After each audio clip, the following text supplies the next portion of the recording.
Morning, everyone. Please confirm if you can.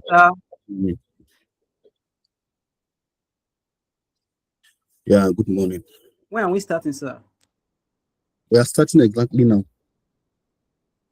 It's already past 11. So we are starting now.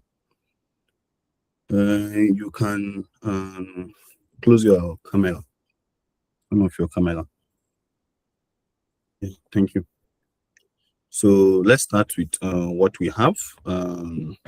We are going to start with week 3 now. We've done week 1, week 2, and now we are in week 3. And this is the week to the end of the boot camp, second to the last. So in today's class, we are going to look at threat intelligence, malware detection, phishing detection, and AI assistant SOC operations. So in threat intelligence, we are going to look at how to gather intelligence and more sensitive information about the threats we are facing. We are also going to look at types of malware and how to detect malware using AI, and also how to analyze them. And then we are also going to look at phishing. How do we detect phishing? How do we report it? How do we analyze it? And then lastly, we are going to look at Security Operations Center. So how does it work, the tiers we have, and what it entails.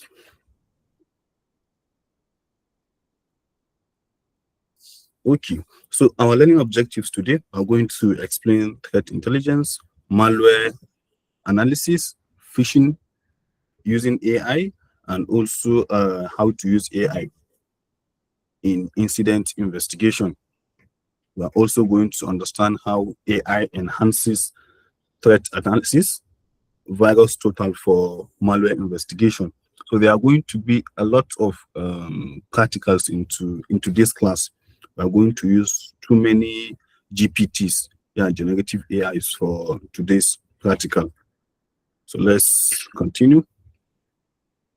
So let's look at what threat intelligence means. So the goal of threat intelligence is to make sure that security professionals are informed and they are very sure of the decisions they are taking before an attack occurs. So this involves the collection, analysis, and sharing of information about cyber threats. So you are going to gather intelligence.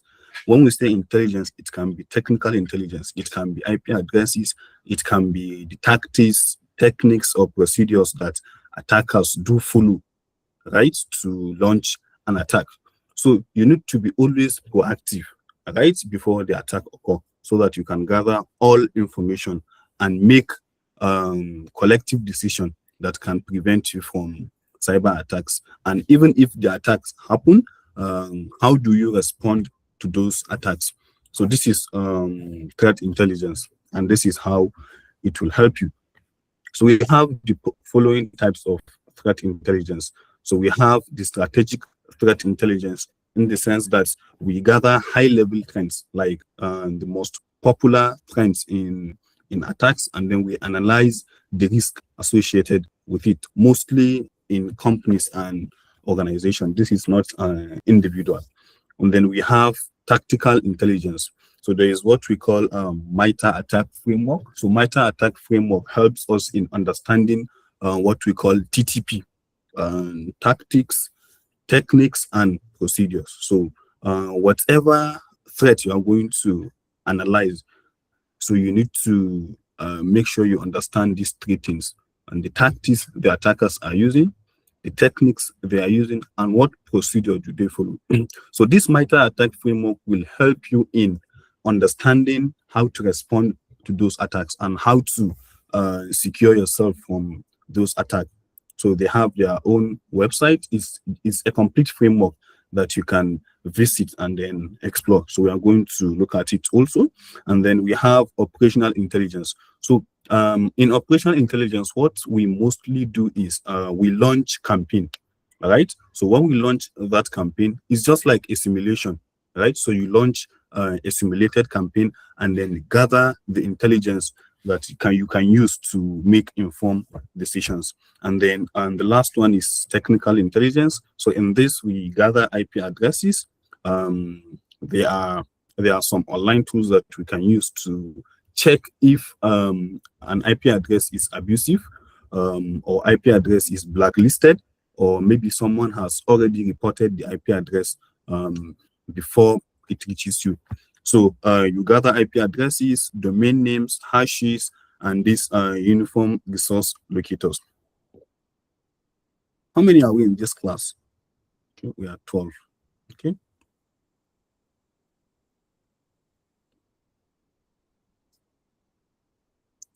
Let's proceed. So the life cycle of threat intelligence, this is what you need to do. These are the stages that you need to follow before any threat intelligence process. So the first one is planning, right? Planning. So you need to plan the path that you are going to follow. I mean the route, what you need to do. If the attack happens, this is what I should do. These are the information I need, yeah, and so on. And then you collect the respective assets that you need. You collect the information from either online or maybe insider information, right? All technical information, you gather them.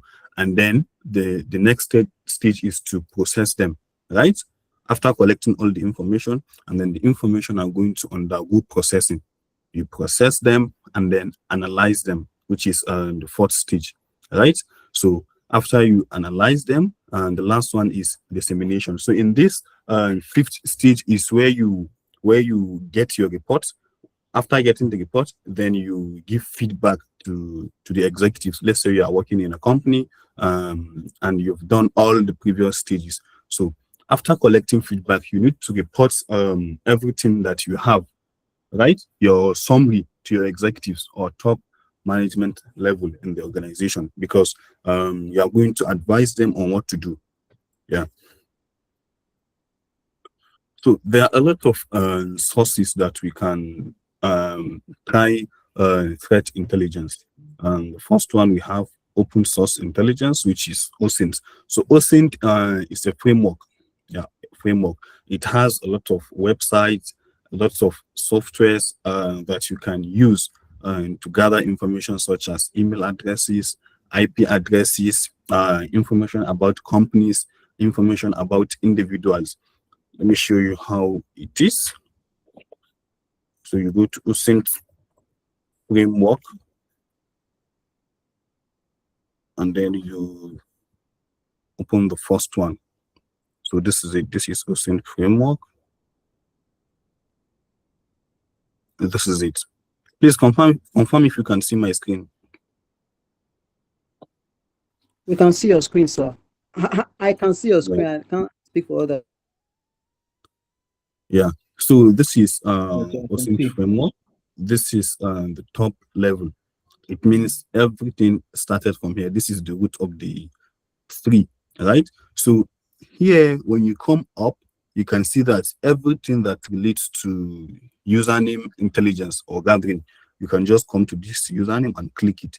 It will give you a lot of tools that you can use in username searching, right? You can see that it has username search engines. When I click again, it will give me a lot of websites or tools that I can use to gather usernames. I have what's my name web, what's my name, Sylvia identity discovery, Sherlock, name check, that's them, name check, checkup, footprint, a lot of them, all right? So you can use all of this. Is a complete framework that you can use to gather information or intelligence about the threats that you are working on. So if you are looking for a specific site, you also click on this. Okay, let's close this and then open this. Okay. So we have, let me zoom out. We have Amazon usernames, GitHub users, Proton Mail users, and a lot of them. So when you are looking for email address, you click on this. Let's click on it. So when you are going to do email searches, you go with this. Yeah, a lot of them. Like it's a very comprehensive framework that you can use for threat intelligence. So it has a lot of categories. We don't have much time to be exploring this. So we have domain name. If you are going to look for domain name, you go with this category: cloud infrastructure, IP and MAC addresses, images, videos, and Sir, your logs. screen is not visible again. Can't see your screen, sir. Is It's this applicable to all of you? it's visible. Please, you can proceed, sir. It's from your own end. All right. So this is it. A lot of them.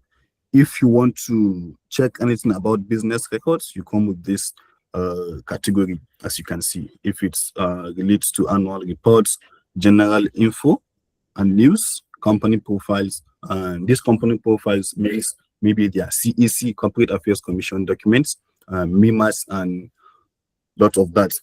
Yeah. So I think we can continue. We've already explored this OSINT framework. And then the next one we have is VirusTotal. VirusTotal. So VirusTotal 3 is a threat intelligence platform that you can use to gather intelligence about threats. So please, Imran, you can share the OSINT framework link to them. So let's go with VirusTotal.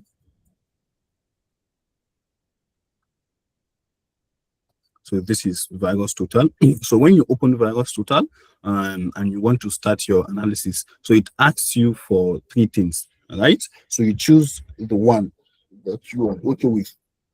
So the first one is a file. You can upload any malicious file, which you are trying to analyze to get the results.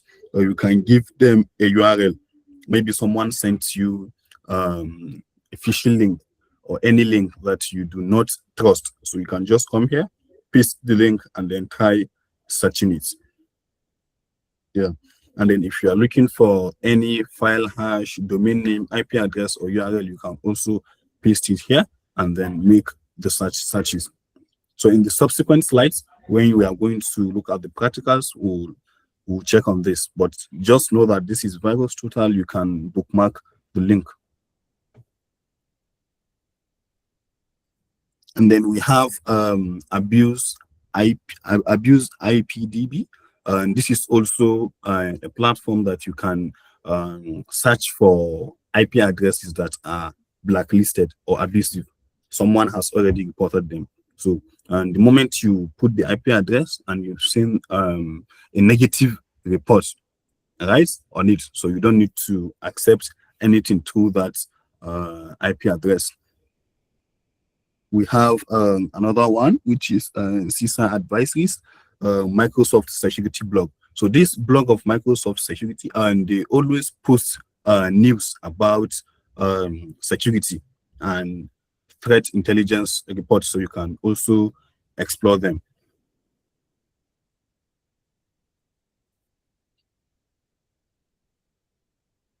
So how does AI helps in threat intelligence, right? So with AI, you can correlate multiple threat feeds rather than just having one or doing it manually. So with AI, when you have both of the information, you can give the GPT or any of the GPT. You can use the general one. It can be ChatGPT, or it can be Perplexity or Gemini. So you give them the multiple feeds, and then it gives you the results and the correlation of them. And then it can also detect attack patterns. Maybe you are not sure of which attack it's trying to follow, or maybe the attack ID for MITRE framework. So you can also use AI to get that ID and then read more about that attack and how to mitigate yourself or the process. Yeah, and then it can also predict future attacks. That's if you are using AI, not manual threat intelligence. It can summarize threat reports when you have a lot of reports about threats. So you don't need to waste your time and be reading all of the reports throughout. You can just give it to any of the AI. That is why we call it AI-powered cybersecurity, something that can faster investigation, right? You don't need to slow yourself. And also it can identify IOCs. We call them indicator of compromise. So what will happen that will indicate the compromisation of your system or assets? So AI can give you that. So the benefit is can give you faster investigation. It improves accuracy. But as far as it improves accuracy, you can always cross-check.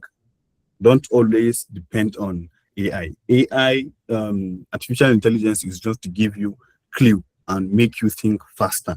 So you should not depend fully on it. So these are some of the indicators of compromise that we have. So we can have malicious IP addresses, registry changes, or any suspicious domain. For example, let's say Microsoft.com. So instead of someone to use O in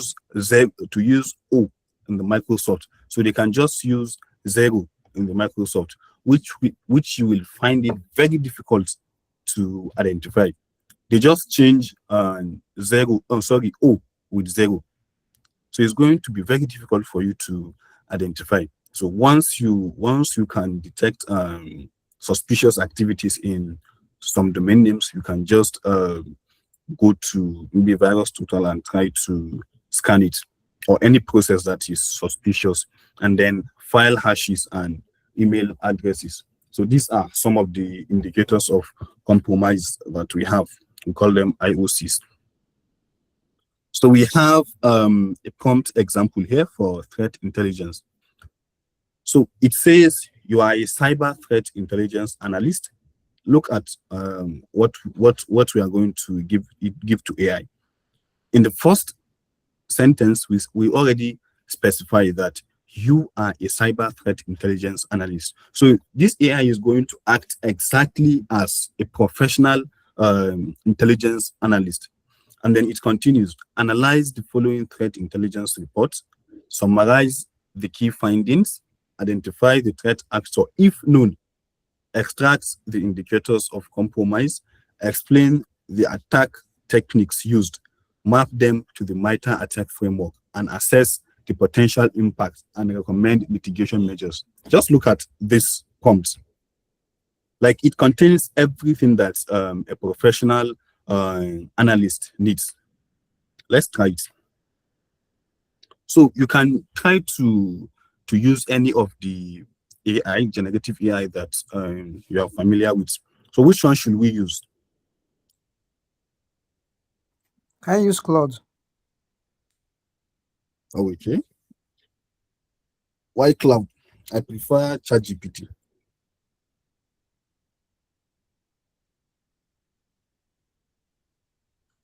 So, come again? ChatGPT. Yes, I will can ChatGPT. So let me share my entire screen. Imran, it's like you raised your hand. Okay, I raised my hand to confirm if they can see your screen. Initially, some were complaining that they couldn't see your screen. So I now saw that you dropped and you want to reshare. I know if they are having issues, that's we troubleshoot it. So thank you. Exactly. So we'll copy this prompt exactly, and then come to ChatGPT, paste it. After pasting it, we need to give it what it needs to analyze. So I also have it written here. Just read this. So it says on 15th July 2026, the IT department of a university detected unusual outbound network traffic from several staff computers after employees received email. So the employees in the IT department received email claiming to be from the HR department with the subject line updated salary structure 2026, which is requiring an immediate action from them. So this email contained a link to a fake Microsoft 365 login page where several users entered their credentials. So it means it has already happened, and some of our staff are victims to it. So the investigation identified the suspicious domain, which is ABC University HR-update.com. This is the IP address, and then this is the SHA-256 hash, right? So the security team believes this was a credential harvesting campaign targeting educational institutions. So this is the scenario that the IT department gathered, right? This already summarized the entire event that already happened. So let's give this to AI, and then we tell it to act as a professional threat investigation analyst. So we now paste it here.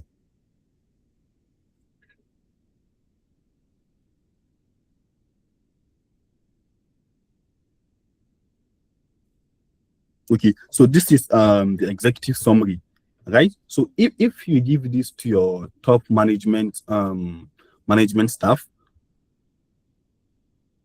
so this is what will give them the entire summary of the scenario.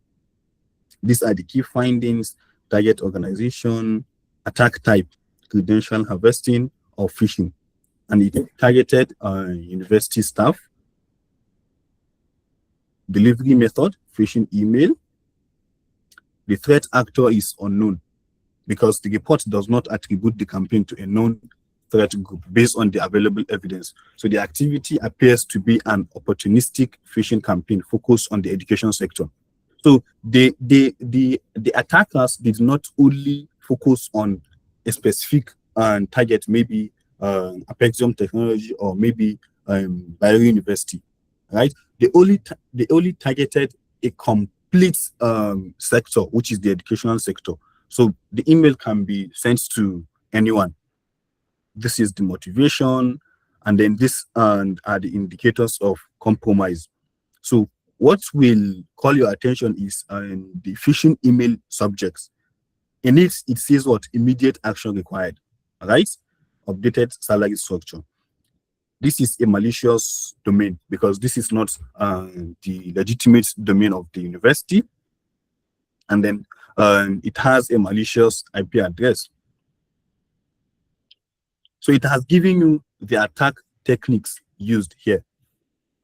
It used spam phishing, credential harvesting, social engineering, possible accounts compromise. And then this is the MITRE attack mapping. This was what I was trying to tell you. It has already given you the ID to this technique. So right? you are too fast. Okay. What's so fast about it? Is it the scrolling of or what I'm saying?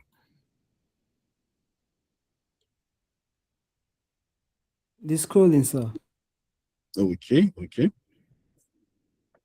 So this is the MITRE attack mapping that we have. It has already given you the initial access. So under initial access, we have phishing. That's the technique they used. And then this is the ID of the MITRE attack. So to confirm this, you can just copy this ID, which is T1566. And then you open a new tab here. And then you type MITRE attack. And then attack, okay, MITRE attack, and then the ID here. All right, and then enter. So you open the first link that appears. So this is what it says. Adversaries may send phishing messages to gain access to victim systems. All forms of phishing are electronically delivered social engineering. So this is totally social engineering. So what you need to do is to scroll down, right? This is the procedure and some of the example. So you come to the mitigation section. So in order to protect yourself from this type of attack, what you need to do is you should have an anti-malware or antivirus. as you can see, is the first one. They said antivirus can automatically quarantine suspicious files, right? You should always perform audits and scan your systems, outdated softwares, insecure configuration to see if there is any potential weaknesses. You should also install a network intrusion prevention in your network. So these are the mitigation that you can enforce to protect yourself. So for each of this one, you can just click the link to read more about it. Let's say you are performing the threat intelligence, or you are trying to recover from the attack that has already happened. So you come here, you read all the resources they gave you, follow all the procedures and the mitigation strategy that they gave you. And also, they gave you the detection strategy. If you want to detect this type of attack, you can follow this.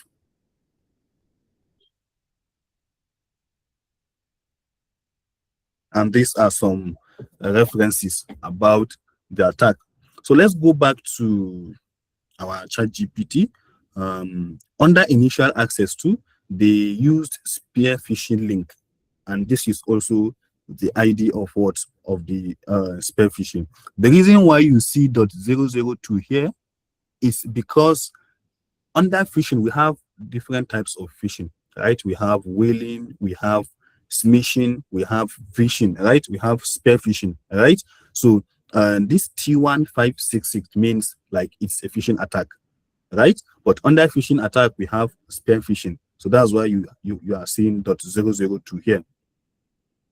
And then back to the next one, which is credential access, right? So the email was trying to harvest credentials from the users.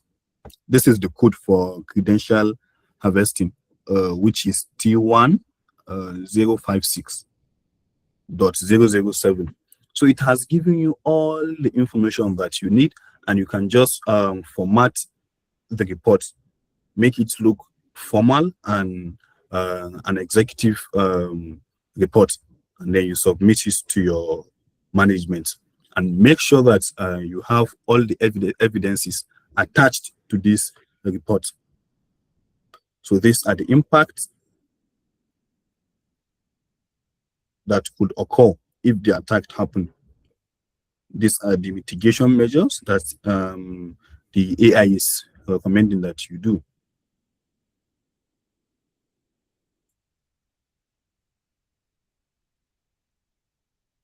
So the overall assessment, let's read what the AI says.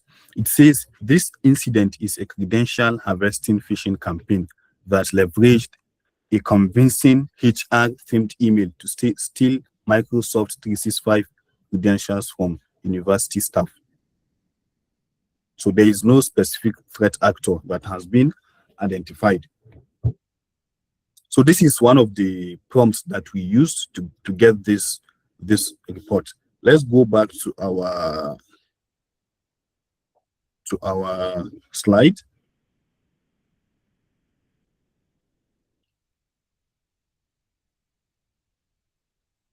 This is it. So let's look at another one.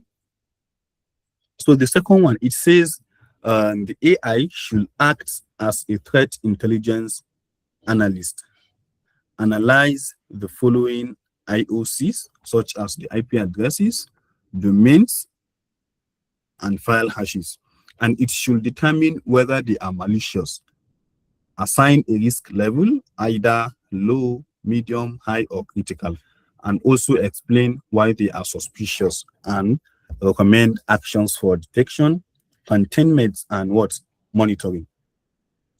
So who can try these prompts on his own? Let me send it to you through the incoming messages. You can try it.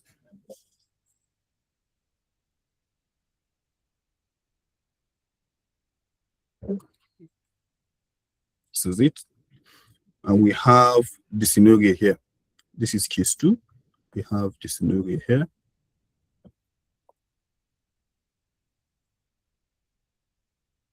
So you can try it. You have 2 minutes for this.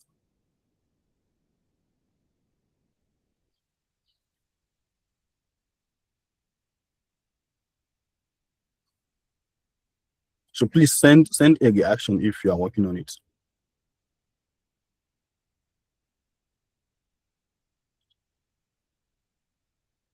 Okay.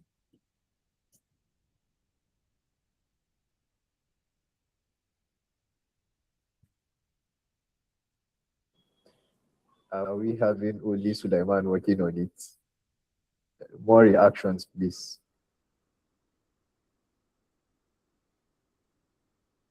Come again, please.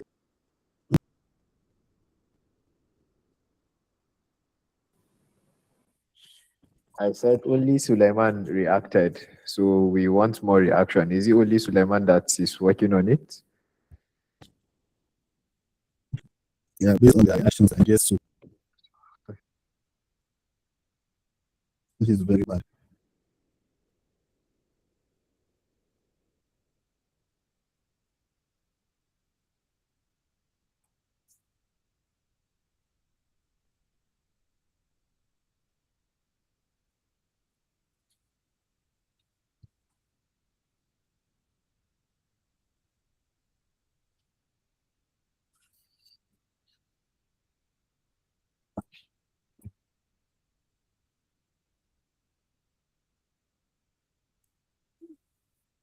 Who is done?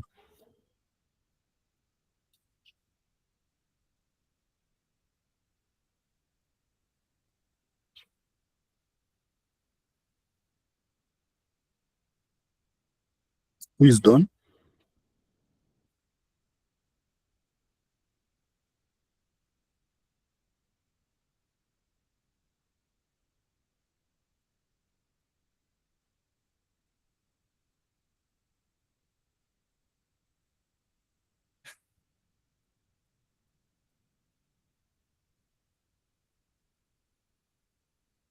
Nadia, are you done? Yes, sir. All right. So just give us a minute.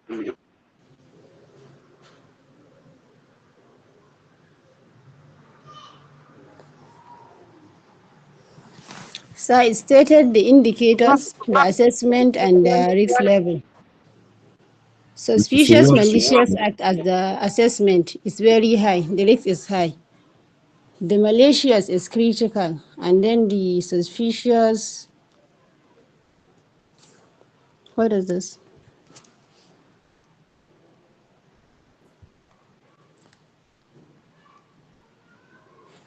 So, sir, let's move to why these indicators are suspicious. Yeah. The first one, they say the use of brand impersonation. That is Microsoft and Office 365. Then cyber squatting domain that closely resemble legitimate website. And fake login page designed to steal credentials. And also suspicious IP addresses communicating with compromised system. Then the last one, malicious email sender attempting phishing attack. So they give recommended detection. Search firewall, IDSP, IPS, SIME, and Proxy log for these IOCs. Monitor the DNS queries to the listed domain. Check email gateway log for the phishing sender. Scan endpoints for the listed SHA-256 hash. Then create SIME alert for any communication with these indicators. Then monitoring. So let me just go to the overall risk assessment. Yeah, give us the complete summary at the end. You said? Give us the summary at the end. Okay. This indicator strongly suggests a phishing campaign combined with credential theft and possibly malware infections. Immediate blocking, investigation, and continuous monitoring are recommended to prevent compromise of organization system. Yeah, sure. Thank you. You're welcome. Yeah. Any other person? I believe that's malware. Come again, please.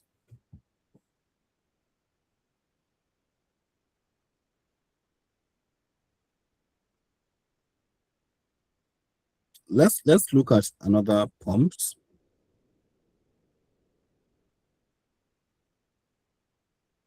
Okay, this is the one that Sadia did. We have another one. So you are investigating a cyber attack. Based on the information, identify the likely threat actor or threat group. So in this scenario, we want the AI to identify the threat actor or the group of the threats, and also describe the TTPs, common targets, and map their activities to MITRE ATT&CK framework. So and also at the end include recommendations for defending against similar attack. So I have a lot of prompts here. We don't need to do all of them. I will share the slide after the class and the scenario. Let me share the scenario to all of you in the in-call messages, and then we proceed with the next topic.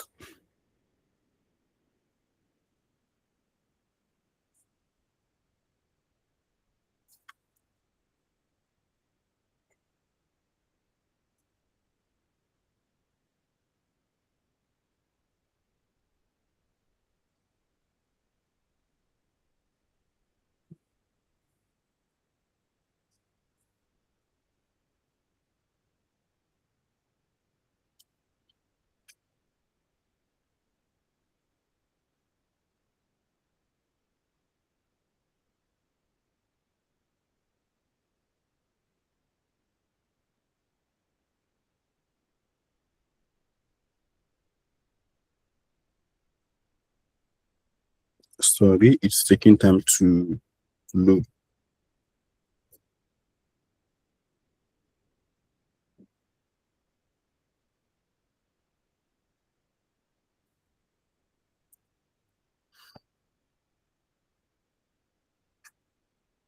So this is it.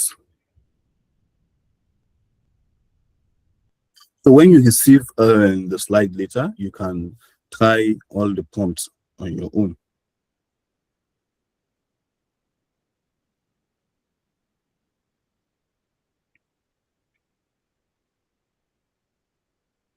So we are going to do malware detection using AI now.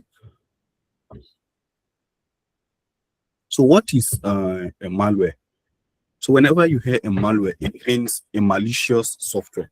It's just malicious. Anything that any software that can harm your system or harm your any of your technical devices, it's called what? Malware, right? It's intentionally designed to damage systems. It can steal information and also encrypt files. We have so many types of malware softwares. We have virus, we have ransomware. Ransomware is a type of malware that encrypts the entire information or files in your system, and then require you to pay a ransom before you will be able to decrypt or get access to your files. And then we have hardware. This is a malicious software that will just be sending ads to you without your permission. We have worm. Worm is also a virus, a malware that once it gets into your system, it replicates itself to different locations in your storage system. And then we have spyware. Who can tell us what does spyware means in malware?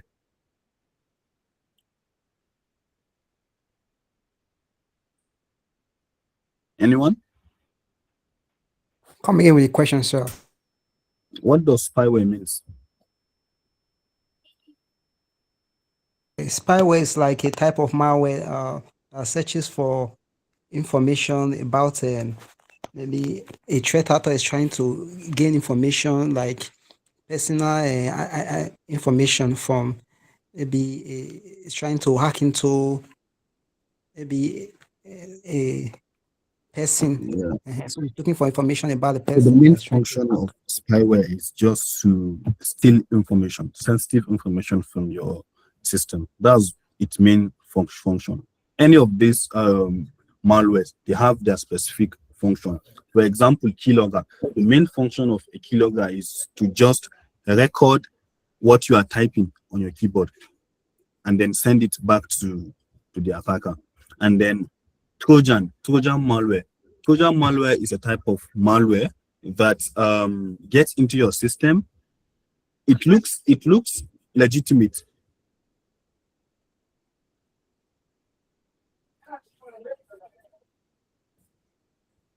So Trojan horse, it looks legitimate, right? Well, it will get into your system as maybe a notepad. You think it's a notepad, but the moment you install it, in the background, it's doing something else. So it has tricked you into believing that it's a notepad while it's not. And then we have a rootkit. So a rootkit is a type of malware that hacks into the top level of your system. So it won't even allow you to have access or to have the highest level of permission in your system. And then we have botnets. So an attacker can use your software and your system to install a botnet and then be controlling your system.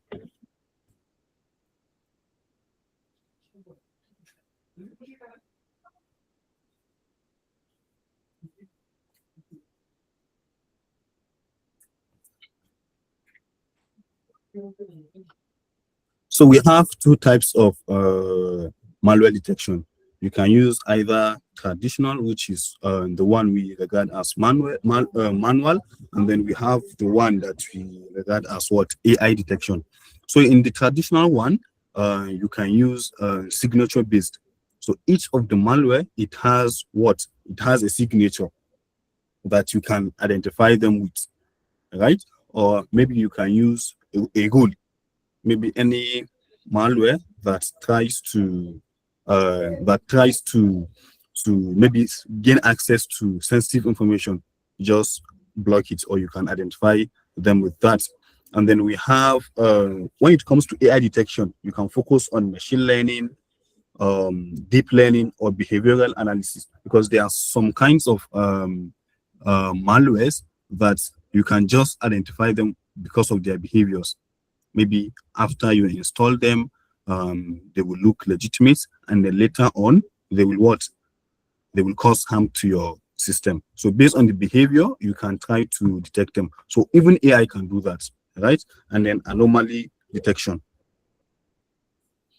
So this is the workflow that you need to follow when doing analysis with AI for malware.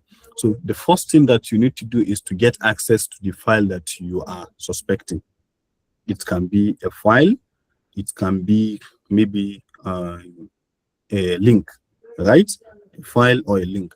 So get access to it and then generate the hash, right? Generate the hash of the file, and then you go straight to VirusTotal to start scanning, right? So let's try this practical of this VirusTotal.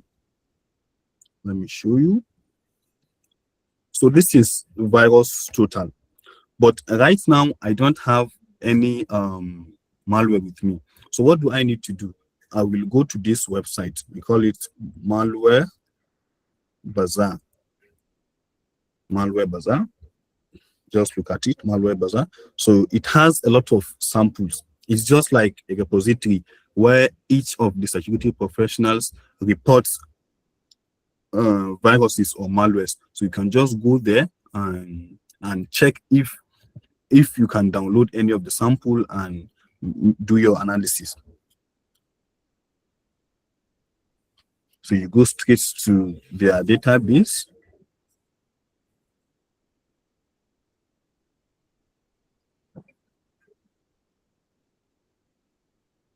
So this is a virus too, as you can see. This is a virus. It doesn't have a signature. It's a JavaScript file. Let's look for an exe file, executable, something that you can install. see exe here. But before then, let's search. Let's search for maybe ransomware. Let's see if we can have something like this. Ransom. It didn't work. Let's look for virus. So most of the viruses are not identified with their category. Let's refresh the page.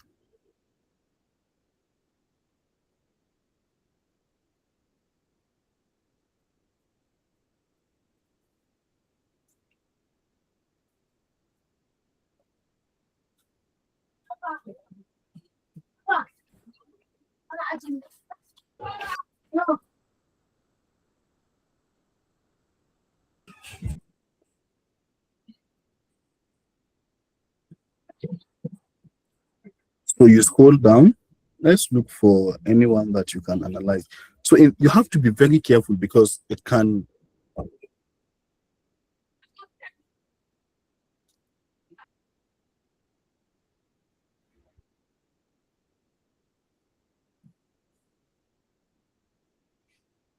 Let's scroll down. So this is Android application.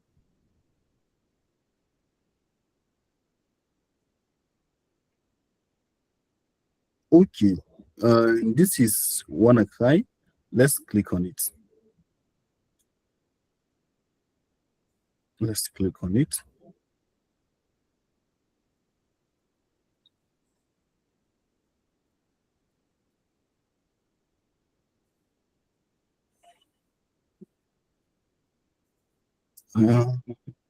Let's scroll down.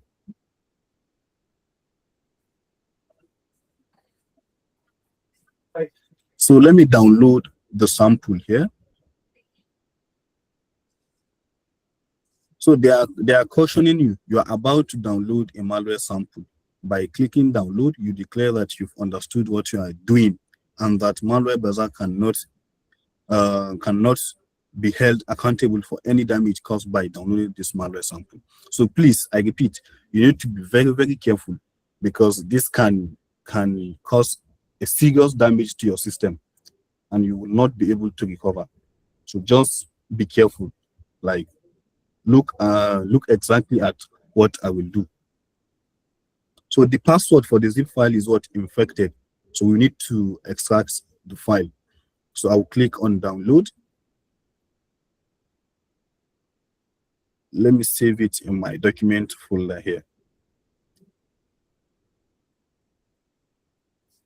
Okay, so it has finished downloading here. So this is the file. So I need to extract it. So while extracting, it won't cause any harm to your system. Let me just extract it. So the password is what? Infected. Infected. Okay. So it's done. This is the file. As you can see, the type is application. So please don't double click it to run it because it will cause a lot of harm. So since they said it's a WannaCry virus, yeah, WannaCry, let's search what WannaCry is.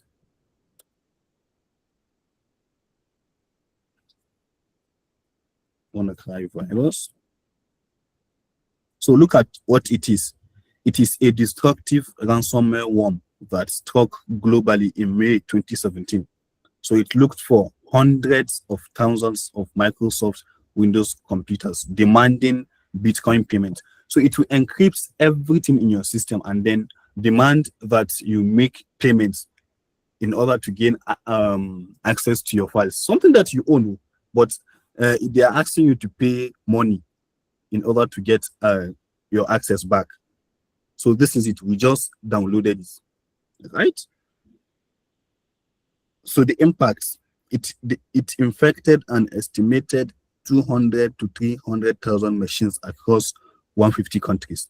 That was in 2017. So let's upload it to VirusTotal. You just come to file, choose the file, and then open the extracted folder, which is this, and then open. Can you see? Please confirm if you can see this.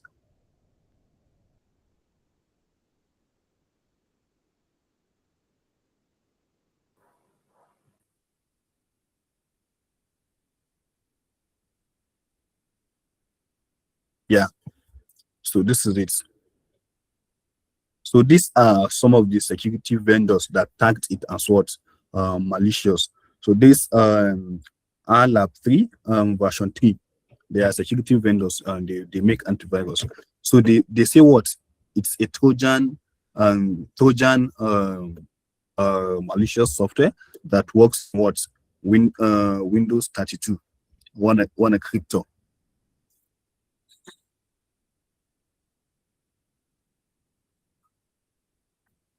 Baidu, their big defender detected it. Microsoft, their nano antivirus detected it.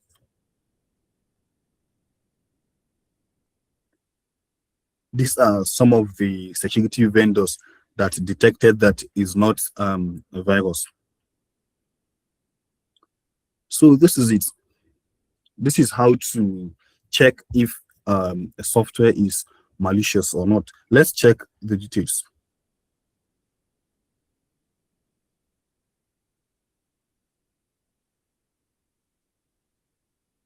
So this was created in 2017, and then first submission was in 2026.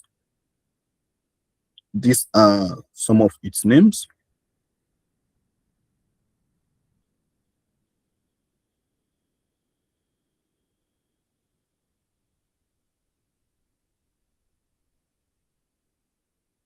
Let's check regulation.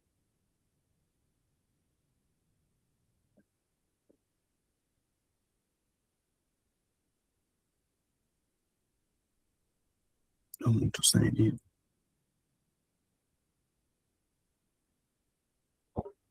So it has two MITRE signatures. You can click this link to visit the MITRE framework.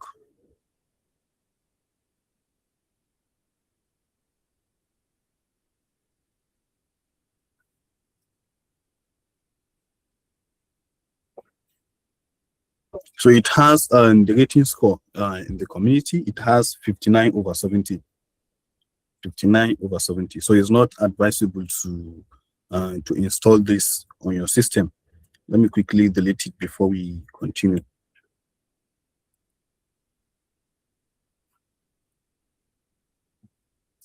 So there are a lot of them that you can download and then test them, but you have to be very, very careful. Very, very careful.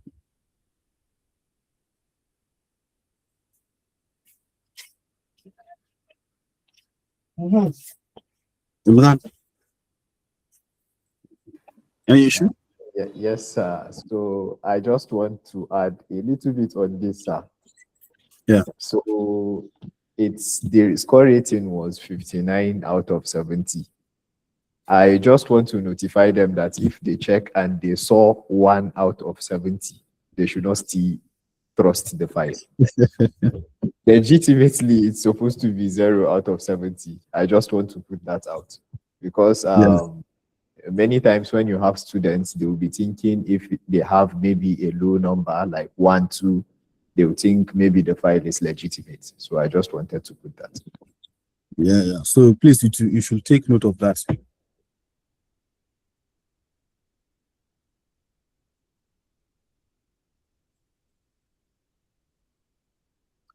Go back to our slides.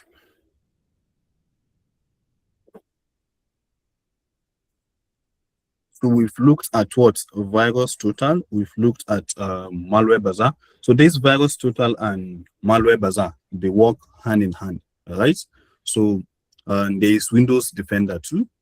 Windows Defender. Windows Defender is the Windows security software that you have in your Windows. So you can also use it to make sure everything is turned on. such as the real tamper protection in Windows. Let me show you how it works. You just type Windows Defender, Windows Security, sorry. Once it opens, you come to virus and threat protection. So make sure you turn it on.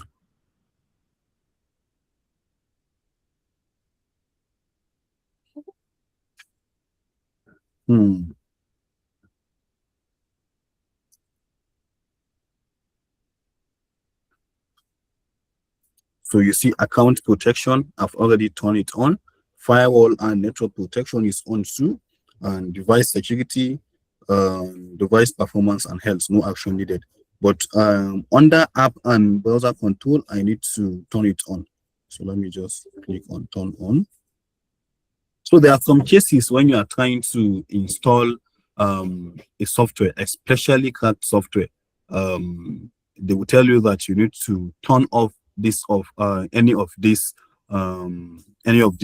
protection before you will be able to install it. So that's why you see my own turned off. So always ensure that after turning it off, immediately you are done, you should turn it on back. So this is Windows Defender. So after Windows Defender, we have any.run. So this any.run is a paid platform where you just like VirusTotal. So since we are looking at the free ones, we won't look at it. So you can just visit it and see the pricing if you will be able to pay. But let's look at Yara, because Yara is free to use. Yara is free to use. I'm sure you've already installed Kali Linux in your system. So we are going to look at it now. Let's look at this Yara inside our Kali Linux.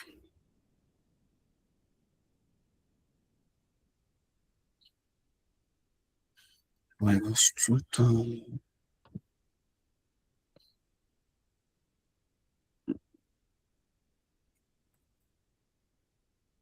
I'm sure you all know of this, right? Since week 1. So I'll open my terminal.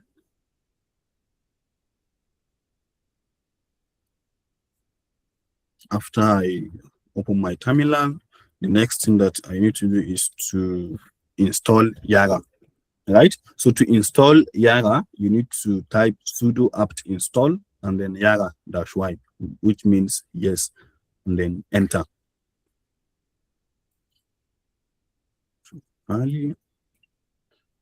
So it says Yara is already the newest version, so I don't need to install it. But for you, you need to install it before you can proceed with the analysis. So to confirm the installation, you just say Yara --version. So it will give you the version that you are using. In my own case, I'm using 4.5.7. Yeah.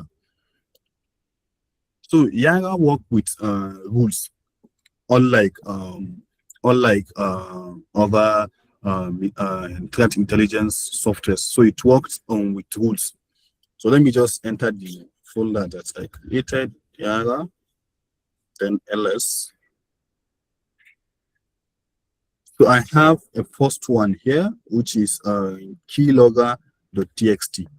This is it. And then I have keylogger_scan.yar. This is the Yara rule that will detect any keylogger in this system. So let me use cat, which is to concatenate the content of a file. I will say keylogger.txt and then enter.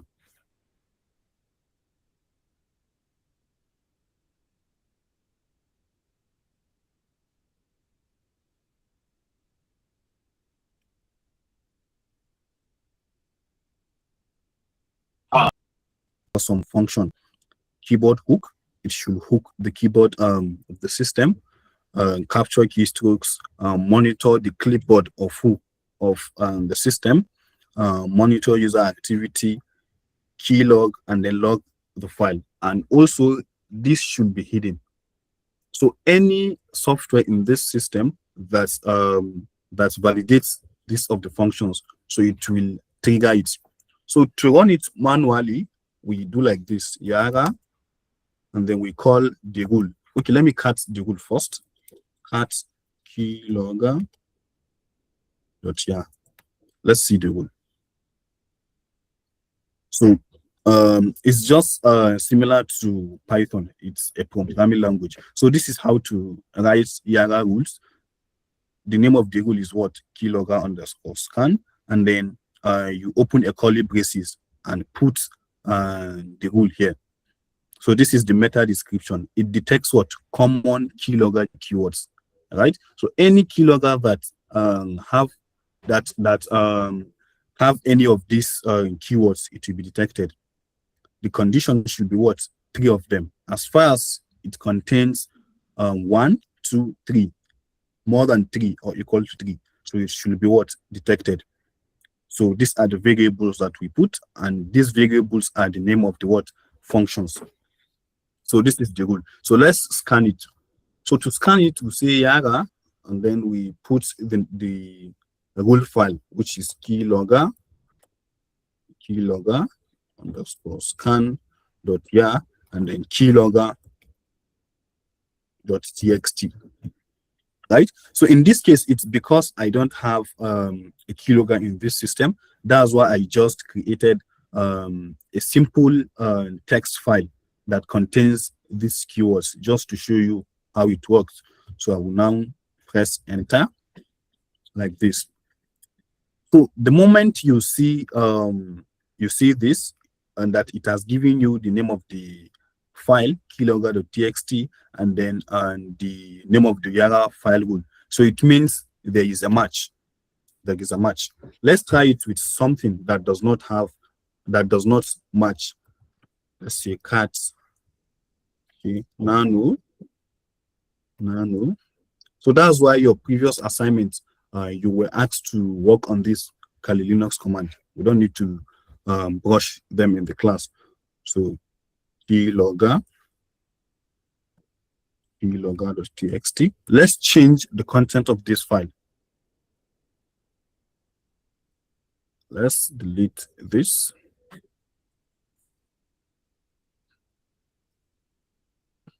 Let's delete the contents and just say Apexium bootcamp 2026 version 1. We will save it using Control S and then Control X to go out. So let's run the same rule like this, Yara, and then the same file. So as you can see here, we don't have any match. It means the rule was not able to detect similarities of any keylogin activities of the file. That's why we don't have any output. If I scroll up, previously, you can see that when I executed this, it gave us a match here. It gave us what? A match. So it means there is a software that is trying to capture the keystrokes of your file based on the keywords that we provided. So I have other ones too. I have another one which is ransomware notes.txt. So whenever a ransomware gets into your device, your computer, right, it's encrypted your device, you will see a simple text note telling you that to get access to your files, you need to transfer so amount or token of Bitcoin to this specific Bitcoin account, right? So this is exactly what we have here. Let me cut the ransomware file. Ransomware.txt. So as you can see here, this is a typical file that you might see. Your files have been what? Encrypted, right? And the encryption is what? American encryption standard, which is very, very hard. It's impossible for you to decrypt without getting the decryption from the. So Bitcoin payment required. You need to pay Bitcoin in order to recover your files. So these are some of the keywords that attackers use when they send you a ransomware and you install it in your system. So you will see this file. I was a victim. It happened to me around 2017 or 18. I saw exactly like this. Even then, I was not into cybersecurity. I saw exactly like this. That's how all of my files got disappeared, because they asked me of $500 and I couldn't afford it. So this is it. All files are locked. You should contact us immediately. So let's see the Yaga rule for ransomware. Is it what motivated you to learn cybersecurity? Come again? I said, is it what motivated you to learn cybersecurity? No, not really, not really, not really. There are a lot of scenarios or key studies that called my attention to cybersecurity, but not this. This is just one of it. So this is the rule here. This is the meta description, the text common, ransomware, note keywords. So whenever the rule saw any file that contains encrypted, Bitcoin, decrypt, the recover files, payments deadline, so it's a ransomware, the rule will what? Will give a match, right? So let's run it too. We say Yara ransomware. So for the rule, you will see that it always ends with what? YAR. It means it's what? It's a YAR file. It's a YAR file. And then we put the text file or the virus ransomware notes.txt and then enter. No match. Let's cut it again. Yes.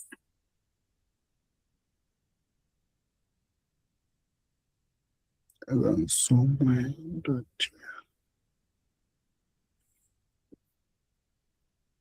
Ransomware.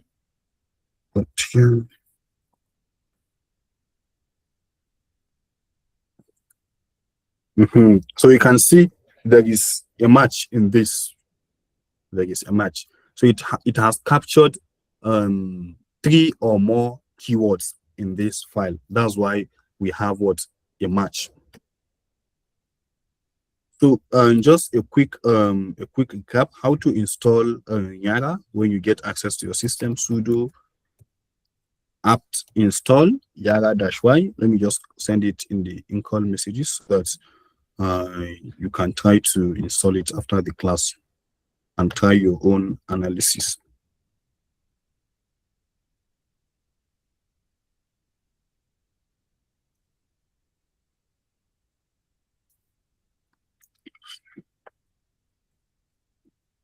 So this is it. This is it. So before we proceed, do you have any question?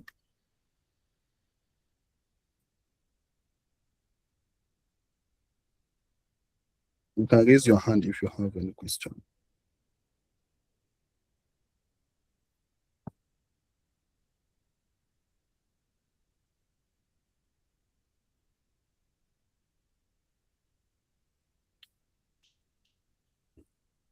Any question before we proceed?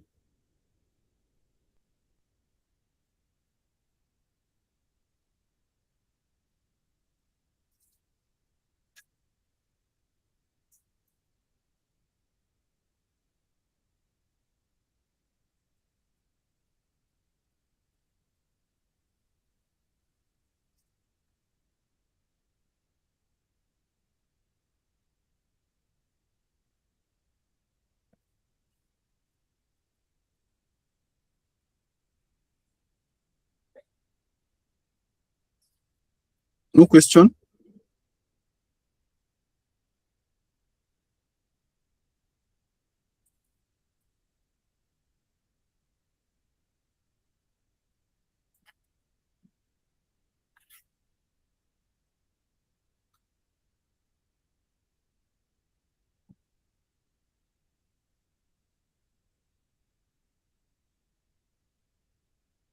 No one is raising hands.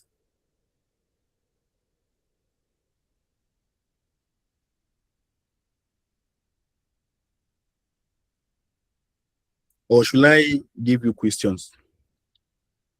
I have some exercises here.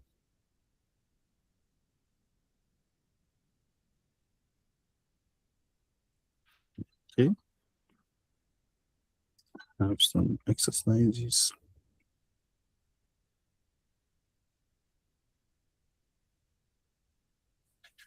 So these are the exercises I have.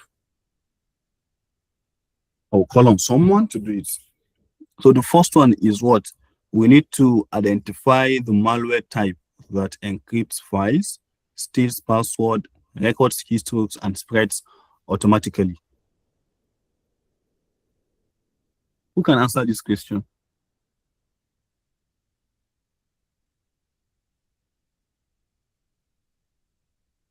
Or should I call on someone? So it is ransomware. This one is, I think the first one has to do with spyware. No, it's ransomware. They said encrypts file. Any malware that will encrypt the contents of your file. Okay, but it has different behavior here. The first one is encrypt file. It means it has the behavior of ransomware. Steal passwords. It has the behavior of what? Spyware. Record keystrokes. It have what? Behavior of keylogger. Spreads automatically. It has the behavior of what? Worms. Right? So we have the second exercise, which is to analyze a phishing email and list 5 phishing indicators. So I will share the email now. So you analyze it and then you give us the indicators.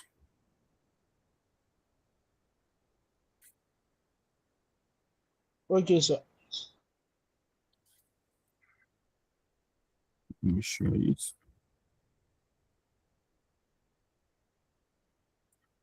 So this is it.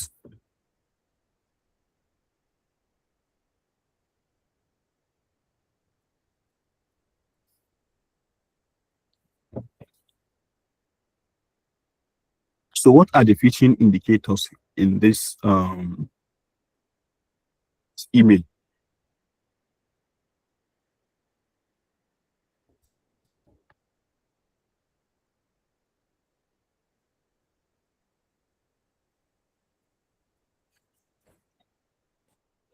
So DNS. there will be an airtime for anyone that got all of it. One is DNS. Just continue. DNS, what does DNS means? Domain name system. You need to clarify again.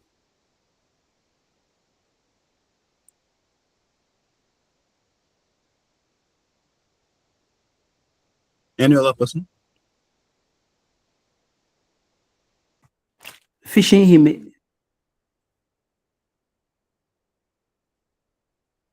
Just list them straightforward.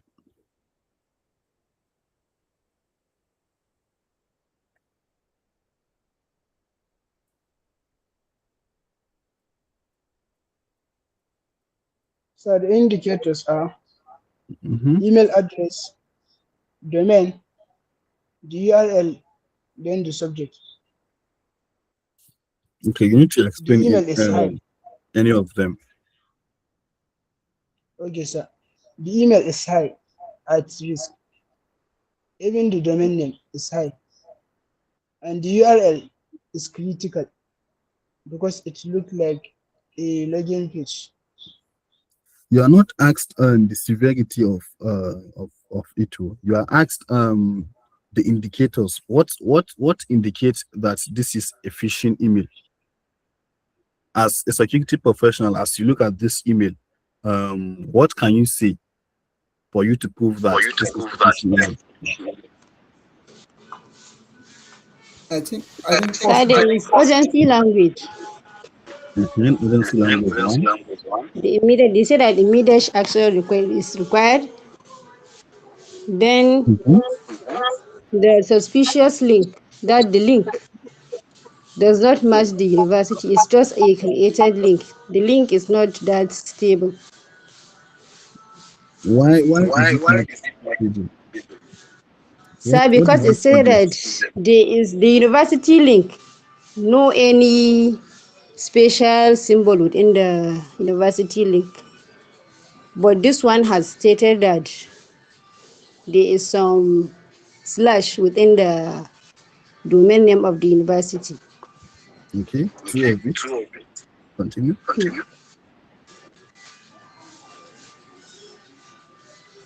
Then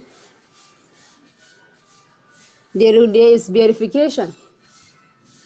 They ask the staff to verify. The employee Yeah. should verify the email. Okay.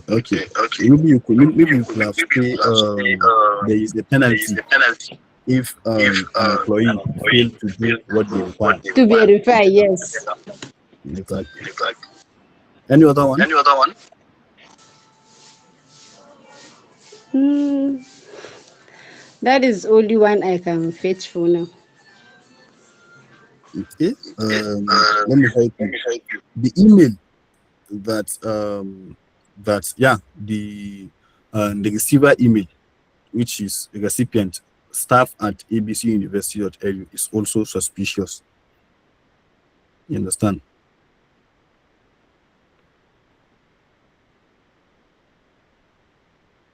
Any other one? Any other suspicious statement? Imran, can you help us with any other suspicious statement? Okay. So this email, it's complete. Okay, Abdul Ghaffar is raising his hands. Maybe you should go first, then I proceed from there.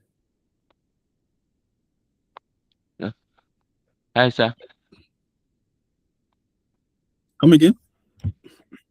One of the indicators is that this payroll update, if it is payroll update and it is true that the website is the university website, the payroll update should be after the link, after slash.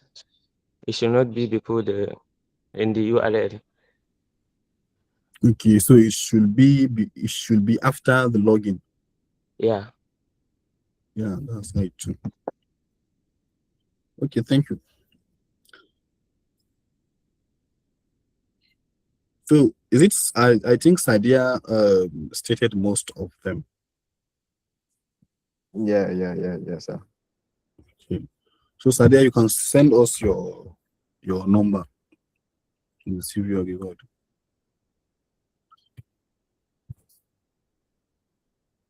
So the next one. What does the next one say? Use VirusTotal to determine if a provided file hash is malicious. Sorry, This sir. is Before we yeah. proceed, I want to add something to this mail, sir. Yeah. Yeah, in as much as they've listed most of it, the email is from the HR department, and that email, the email there is suspicious. Moving forward, immediate action required, given urgency, right? Yeah. So next on it, from the link that is being provided in it, that link is totally wrong, because from anatomy of a link, it should contain the protocol being used to send, which is HTTPS. This one is correct. And then the domain. So this domain completely is wrong. So, and then the path to follow. And also, when you hover over the link, where is it taking you Before to? you continue, does this mean that this domain cannot be accepted? Maybe you as an individual organization, you can't buy a domain with this. ABC-university-payroll- No, the ABC is just update.com. an example. Let's say the name of the university is ABC. Yeah, I understand. So Mhm. it's supposed to be ABC University Payroll updates.com/login. So much of a dash will make it suspicious. Okay, I understand. Yeah. But are special symbols allowed in domain? Yes, yes, yes, they are allowed. You can use, for instance, imran.h at, right, from emails. That is legitimate. You can use something like that on domains too. Sometimes it's legitimate, but it's Yeah. mostly like if it's too much, it makes it suspicious. So from Exactly. legitimate domain, it will look professional from seeing it.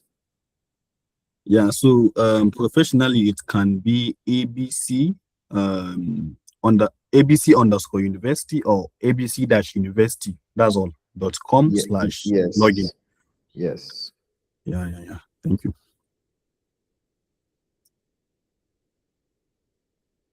Okay. So the next exercise is to use VirusTotal to determine if a provided file hash is malicious. So to do that, let me just go to Malware Bazaar and get a file hash for you.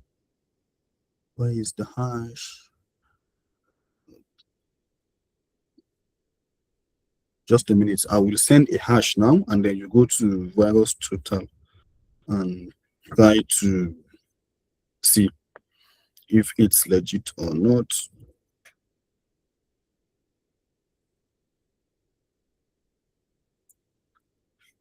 Yeah, so you can check. Just go to VirusTotal. Under VirusTotal, click on the last one, not file, not URL. Just click on search. Under search, just paste the hash and let us know if this file is legitimate or not.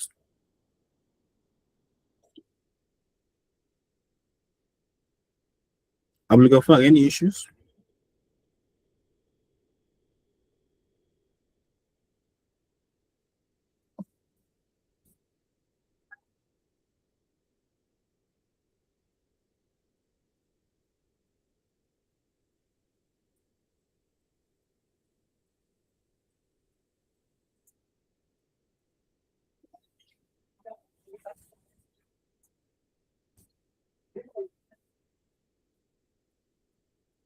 Who is done?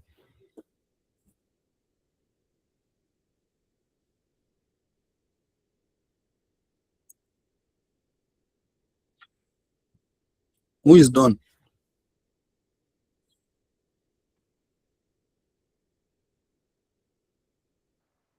So it's a Trojan horse. It's suspicious.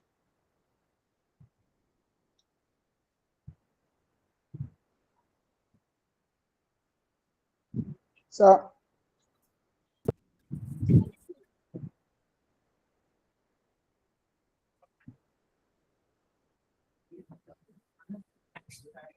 so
Who is done?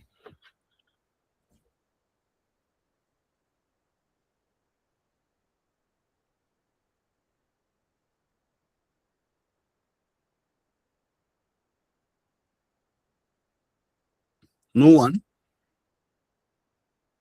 Sadiq?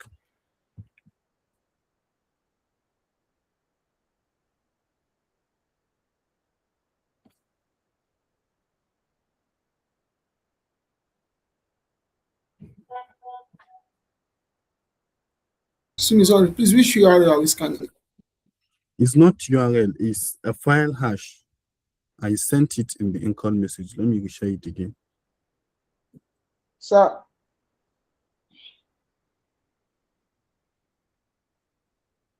You go to VirusTotal, and then in VirusTotal, just go to not file URL, just go to search tab and paste the Yeah, hash.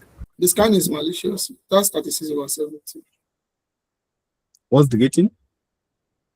36 36. over 70. Yeah, exactly. We have the same results.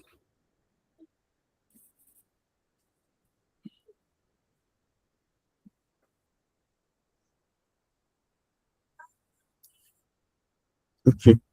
So any question?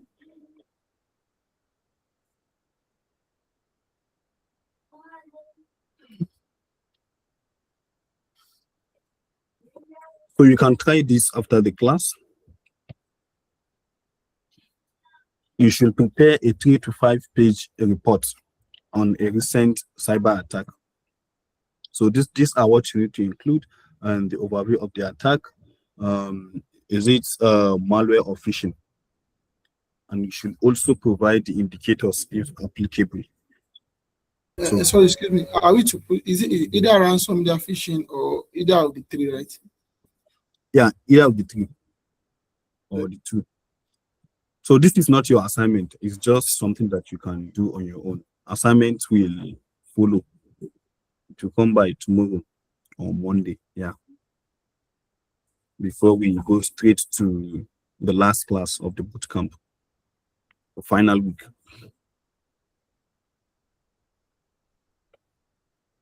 So I will share the slide to you immediately after this class. So let's answer questions. If you have any question or any concern, you can bring it up. I will share the slide.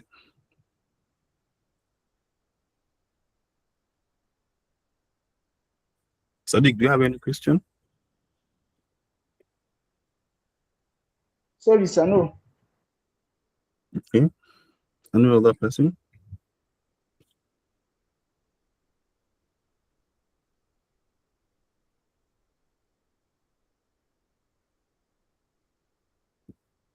Abdul?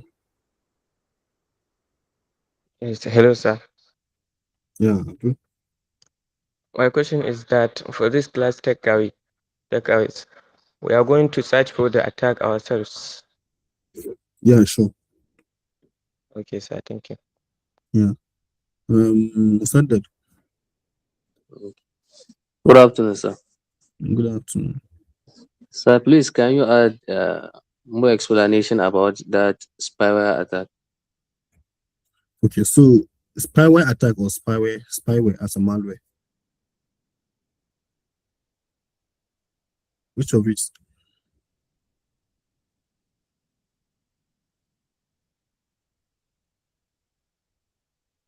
So spyware is a malicious software that steals sensitive information.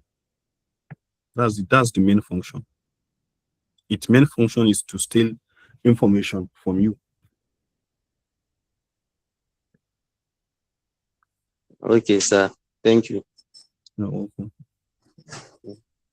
So if there are no more questions, Imran, you can just give us the closing message, and then we can leave. It's almost 1. Okay. So firstly, I would like to still apologize for last week session.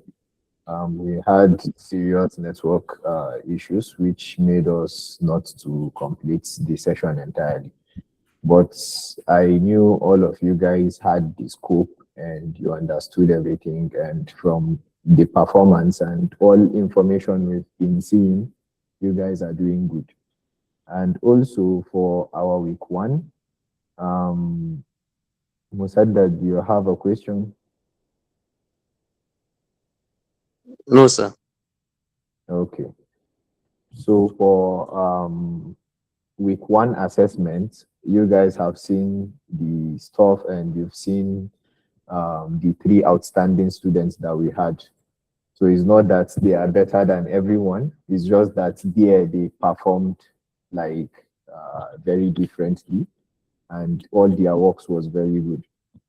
So for others, some people submitted just screenshots, which is still commendable, while those people that had the outstanding works submitted with a comprehensive report completely.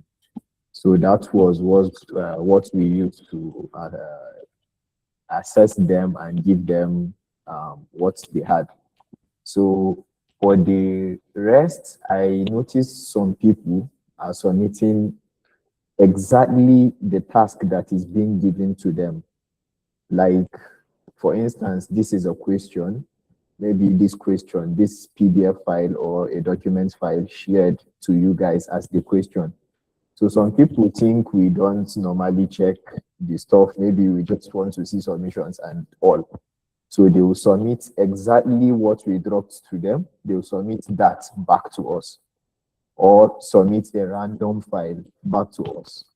So we'll just see that they submitted something. So all those stuffs are being noted, and for our certification, that will not be part of the criteria. So you must meet every stuff that we spoke about. And also, you can see from the group that the DSF has like spoke about the 2 tiers of certification that we had. We have certification of attendance, and we have a professional certification. So what I just said now is stated for the certification of attendance. So if you continue submitting the same thing that we give to you, you not working on the task that is being given, you will not have that certification of attendance. So I urge you guys to work on the task. When you do that, you are not doing it for me, you are doing it for yourself. And I know all of you guys will give testimony of what you've learned so far. I know you guys have learned a whole lot, and you guys know how much we pay for you to get this that's being given to you. So for the certification, the professional certificates, I still urge you guys to migrate to that. You guys can pay for that. Sincerely, that amount is very cheap for what you'll be getting. There is expert mentorship. We have access to a tool that we built here at Apexium, and that tool will help you in your professional career a whole lot. You have access to mentorship, like I said, the community entirely of Apexium, you have access to that.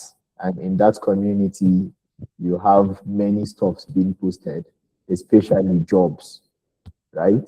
So you want a professional career whereby you had this and you transition what you know now or what you've learned into a job, right? In as much as it's continuous learning, not just you applying it for jobs, right? So you have that platform to help you with that. And again, we have our own courses here at Apexium Technologies Limited, of which I am very sure anybody who pays for that professional certificate will have a massive discount for the courses that we are offering here at Apexium Technologies Limited. So I urge you guys to register for that. There are a whole lot of other perks that it comes with. So I'm just giving a close remark. I didn't know I'm going to speak. I could have like drafted everything out and like tell you guys. So, but you guys have been seeing, and more posts will be coming regarding that. So what you guys are doing, for the ones that are being serious with it, you guys are doing a very good job, and I urge you guys to continue with the good job. And we have the 3rd week task coming to you guys in a bit. I think before the end of today or tomorrow, you have that. So I think with all that being said, that's going to be all from my side. Thank you, guys. All right, so thank you so much, Imran. So Imran is our director of training. We really appreciate this one message that you give. Thank you So if there is no question or any clarification that you need, we can just say goodbye.